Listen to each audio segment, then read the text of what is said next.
Bismillahirrohmanirrohim. Assalamualaikum warahmatullahi wabarakatuh. Yang terhormat Bapak Muhammad Muhsin Arumawan MPDI dan teman-teman kelas PAIE yang kami banggakan. Kami dari kelompok 6 yang beranggotakan Billy Sehan, Elsa Amani Lutfia, dan Saadatur Rizkiyah akan mempresentasikan materi mengenai perkembangan fisik dan emosi serta tahapan-tahapan dan implikasinya dalam proses pembelajaran. Pengertian perkembangan fisik. Perkembangan adalah bertambahnya kemampuan dalam struktur dan fungsi tubuh yang lebih kompleks dalam pola yang teratur dan dapat diramalkan sebagai hasil dari proses pematangan. Sedangkan fisik adalah sistem organ yang kompleks dan sangat mengagumkan. Dengan demikian, perkembangan fisik adalah perubahan-perubahan pada tubuh, otak, kapasitas sensoris, dan keterampilan motorik. Perubahan pada tubuh ditandai dengan pertambahan tinggi dan berat tubuh, pertumbuhan tulang dan otot, dan kematangan organ seksual dan fungsi reproduksi. Kuhlen dan Thomson mengemukakan bahwa perkembangan fisik individu meliputi 4 aspek, yaitu pertama, sistem saraf yang sangat mempengaruhi perkembangan kecerdasan dan emosi. Kedua, otot-otot yang mempengaruhi perkembangan kekuatan dan kemampuan motorik. Ketiga, kelenjar endokrin yang menyebabkan munculnya pola-pola tingkah laku baru. Dan yang keempat, struktur fisik atau tubuh meliputi tinggi, berat, dan proporsi. Tahapan perkembangan fisik. Dalam psikologi perkembangan terdapat tahapan-tahapan fisik dalam rentang kehidupan. Di antaranya, pertama, perkembangan fisik pada masa prenatal dan paskanatal. Kedua, perkembangan fisik pada masa bayi. Ketiga, perkembangan fisik pada anak prasekolah. Keempat, perkembangan fisik pada masa usia sekolah. Kelima, perkembangan fisik pada masa remaja. Keenam, perkembangan fisik pada masa dewasa. Dan yang ketujuh, perkembangan fisik pada masa lansia. Perkembangan fisik pada masa prenatal dan paskanatal. Pertama, kita akan membahas mengenai perkembangan fisik pada masa prenatal. Masa prenatal itu masa sebelum dilahirkan.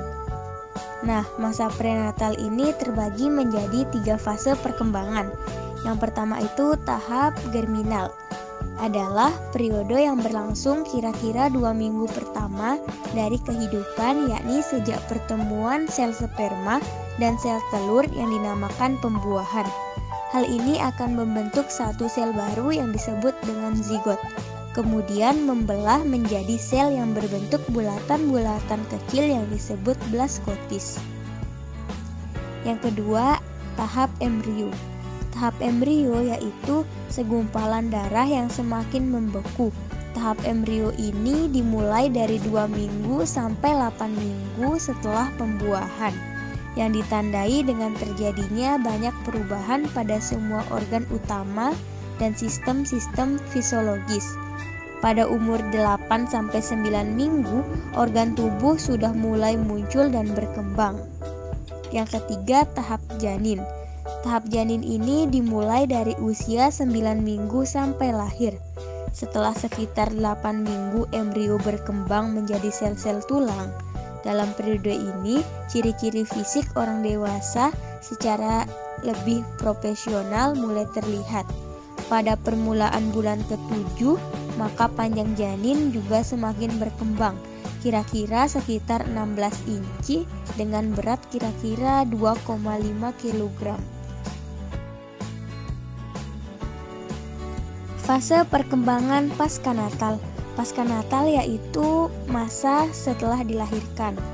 Dalam proses kelahiran, bayi pada umumnya Yang menjadi permasalahan adalah gerakan bayi itu sendiri saat menjelang kelahiran. apakah bayi bersifat aktif, siap untuk lahir, atau bersifat pasif, cenderung dilahirkan. Dalam kondisi normal, bayi bersifat aktif, sehingga siap untuk lahir, bukan dilahirkan.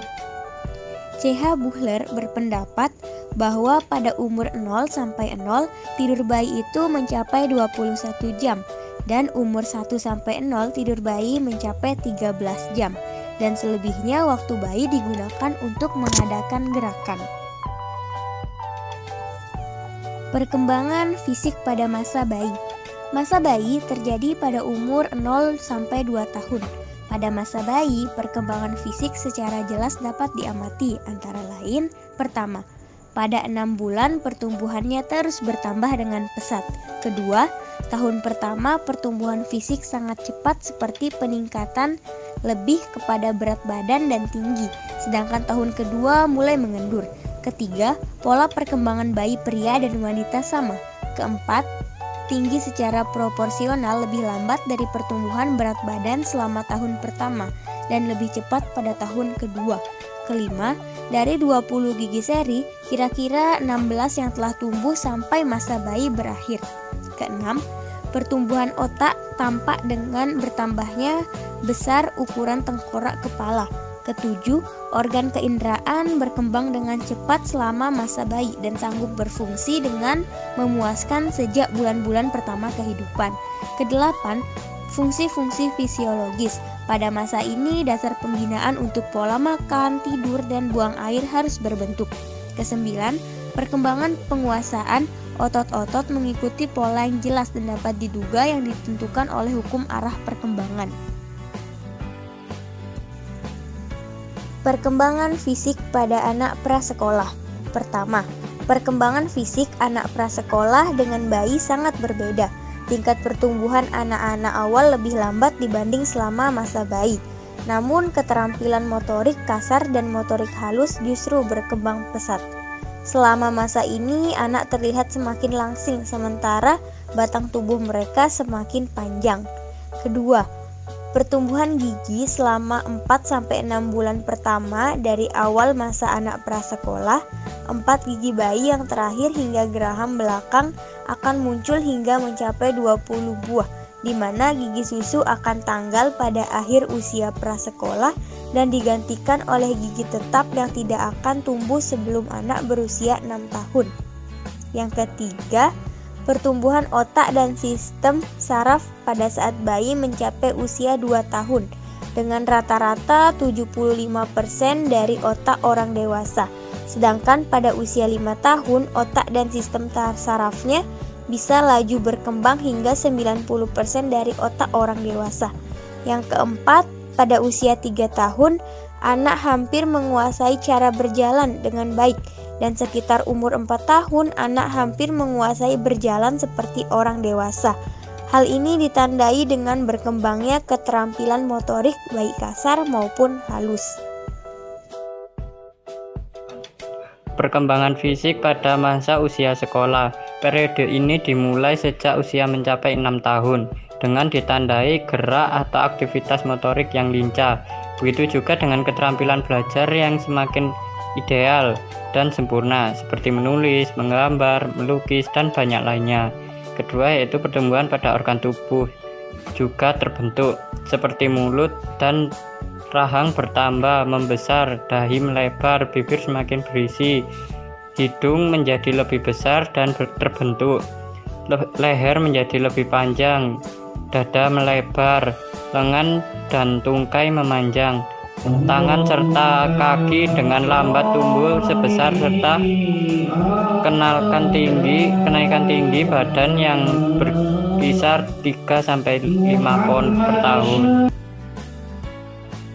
Perkembangan fisik pada masa remaja. Remaja yang dalam bahasa aslinya disebut adolescens berasal dari bahasa Latin adolescere yang artinya tumbuh untuk mencapai kematangan. Menurut Mapler, masa ini berlangsung antara umur 12 tahun sampai dengan 21 tahun bagi wanita dan 13 tahun sampai dengan 22 tahun bagi pria. Menurut Konoppka, masa remaja ini meliputi pertama, remaja awal 12 sampai 25 tahun, remaja madya 15 sampai 18 tahun, remaja akhir 19 sampai 22 tahun. Pada masa ini, remaja akan mengalami pertumbuhan fisik, tinggi dan berat badan yang sangat pesat. Tumbuh remaja putri lebih berlemak daripada remaja putra. Pada usia ini, remaja akan mengalami perubahan pada ciri-ciri seks primer dan sekunder. Selanjutnya, perkembangan fisik pada masa dewasa. Tahap perkembangan pada usia dewasa dapat dibagi atas beberapa bagian, antara lain pada masa dewasa ini 18 sampai 40 tahun. Berkurangnya tingkat metabolisme, menurunnya kekuatan otot-otot yang mengakibatkan peraturan suhu badan menjadi sulit, menderita gangguan, susah tidur atau insomnia, dan gangguan dalam pengaturan pencernaan. Kesulitan dalam makan diakibatkan gigi yang tanggal. Daya penciuman dan perasa menjadi kurang tajam. Kedua, masa dewasa pertengahan, yaitu umur 40 sampai 60 tahun. Terjadi penggemukan pada bagian seluruh tubuh yang membuat perut kelihatan menonjol.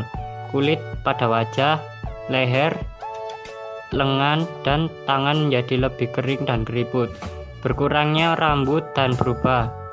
Gigi menjadi lebih sering menguning, mata terlihat kurang bersinar, dan cenderung mengeluarkan kotoran mata. Otot menjadi mengendur di lengan bagian atas, perut, dan sekitar dagu. Selanjutnya, perkembangan fisik pada masa lansia.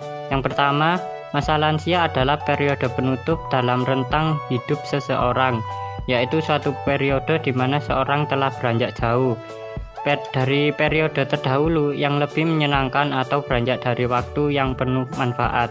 Kedua, yaitu perkembangan fisik yang terjadi pada masa ini meliputi banyaknya lansia terserang gangguan sirkulasi darah, gangguan dalam sistem metabolisme, gangguan yang melibatkan mental, gangguan persediaan, penyakit tumor, sakit jantung, dan sebagainya.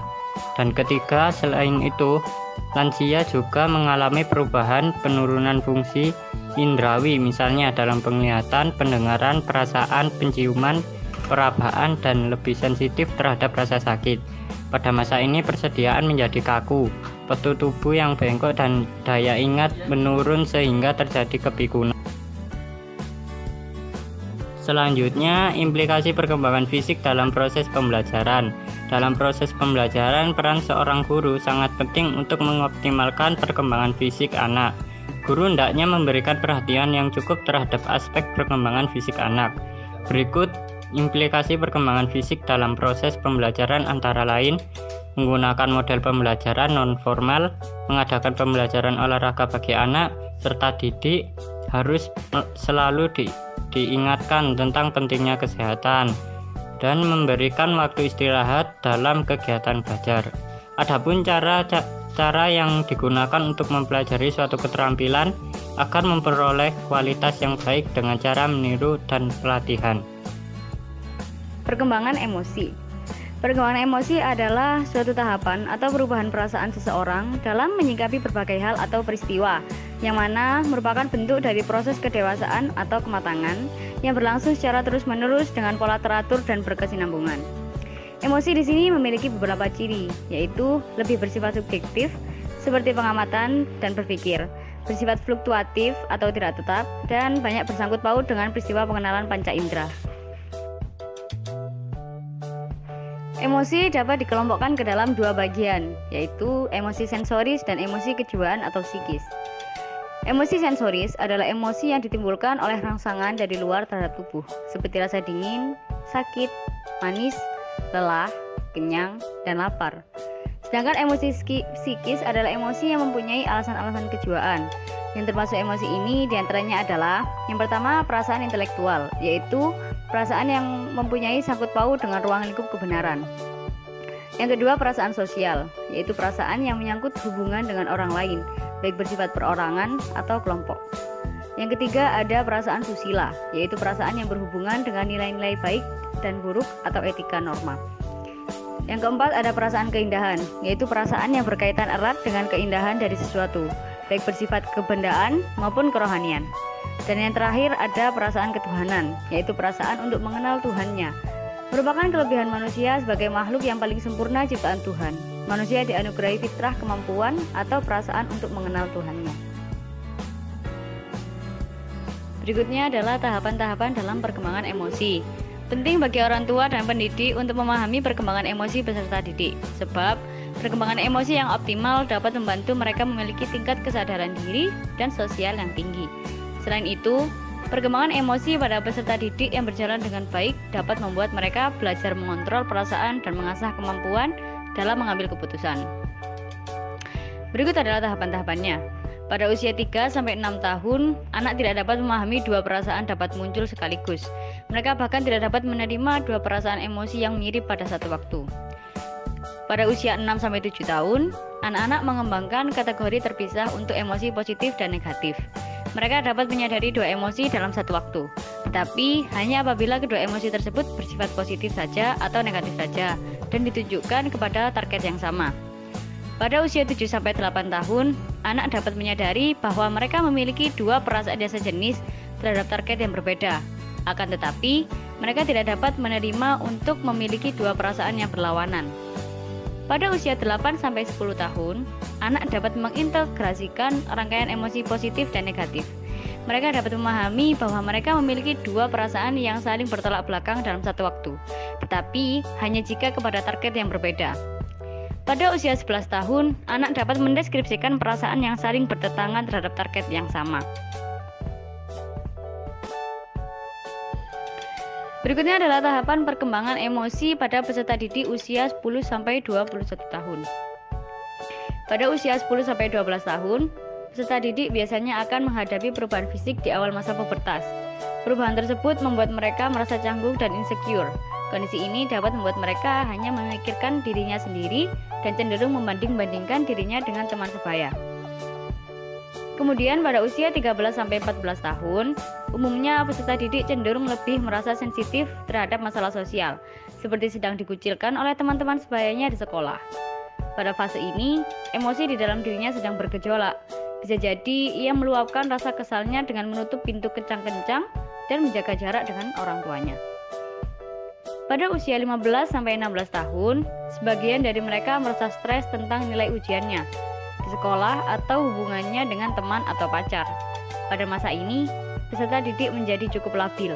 Mereka bisa bersikap sok tahu dan membangkang pada hari ini, tapi jangan kaget ketika esok harinya mereka tiba-tiba merasa tidak yakin dan tidak percaya diri. Tidak hanya itu, pada usia ini mereka juga dapat mulai mencoba memahami konsekuensi jangka panjang dari tindakan mereka. Dan yang terakhir, pada usia 17-21 tahun, pada usia ini mereka bisa mengontrol diri agar tidak melakukan hal-hal yang berisiko. Mereka bisa membuat rencana strategis ke depan dengan kreatif dan mampu menyelesaikan masalahnya sendiri.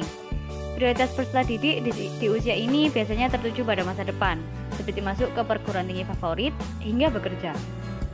Meski begitu, otak mereka masih akan terus berkembang hingga pertengahan usia 20-an. Maka dari itu, teruslah bimbing mereka agar tidak sampai salah dalam memilih jalan kehidupan. Selanjutnya adalah implikasi perkembangan emosi dalam proses pembelajaran. Menurut Kamus Besar Bahasa Indonesia, arti kata implikasi adalah keterlibatan atau keadaan terlibat. Sehingga, setiap kata imbuhan dari implikasi seperti kata berimplikasi atau mengimplikasikan, yaitu berarti mempunyai hubungan keterlibatan atau melibatkan dengan suatu hal. Menurut para ahli, pengertian implikasi adalah suatu konsekuensi atau akibat langsung dari hasil penemuan suatu penelitian ilmiah. Pengertian lainnya dari implikasi menurut para ahli adalah suatu kesimpulan atau hasil akhir temuan atas suatu penelitian.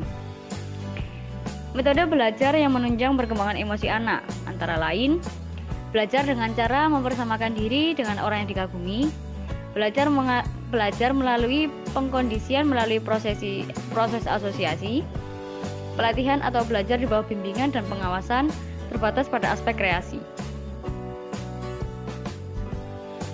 Selanjutnya, strategi guru untuk meningkatkan perkembangan emosi anak dalam proses pembelajaran. Yang pertama, ada acknowledgement time, Guru dapat mengatur waktu di sela-sela pembelajaran untuk membimbing anak-anak, mengekspresikan perasaannya, dan melibatkan tentang cara-cara mengatasi perasaan tersebut. Yang kedua ada feeling time. Tujuannya adalah membiarkan anak-anak untuk mengemukakan tentang penyebab dari emosi yang dirasakan, apa yang mereka lakukan dengan emosi tersebut. Yang ketiga ada affection activities. Dalam proses pembelajaran, guru dapat membuat beberapa kegiatan di mana anak dapat menunjukkan afeksinya kepada anak lain. Yang keempat, ada emotional management techniques. Tujuan dari cara ini adalah agar anak dapat mengatur diri dan kemampuannya apabila mengekspresikan emosi negatif di luar kembali dirinya. Dan yang kelima, ada social problem solving approach. Tujuan strategi ini adalah menolong anak untuk menyelesaikan permasalahan dalam hubungan ini interpersonalnya dengan melibatkan sifat empati, cara berkomunikasi yang baik, negosiasi, dan kompromi. Sekian presentasi dari kelompok 6. Kami mohon maaf apabila ada kesalahan dalam penulisan atau dalam penjelasan. Wassalamualaikum warahmatullahi wabarakatuh.